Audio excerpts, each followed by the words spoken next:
नमस्कार, आपण पाहत आहात टोला न्यूज. रद्द होईल रेशन कार्ड. केंद्र सरकारने जारी केला आदेश.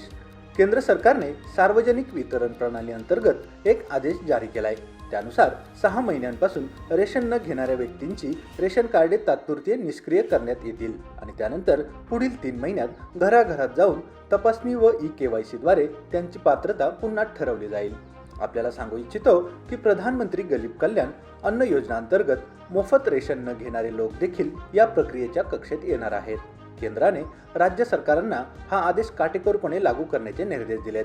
सांगितलं जातंय की या उपक्रमाचा उद्देश अपात्र लोकांना बाहेर काढणे हा आहे.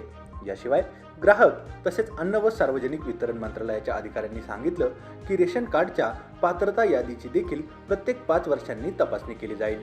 मीडिया रिपोर्ट्सनुसार देशात सध्या 23 कोटी रेशन कार्डे सक्रिय आहेत. यापैकी 25 लाखाहून अधिक कार्ड डुप्लिकेट असण्याचा अंदाज आहे. या आदेशाची अंमलबजावणी करण्यामागे सरकारचा हेतू रेशन वितरण प्रक्रिया पारदर्शक आणि भ्रष्टाचार मुक्त करणं हा आहे.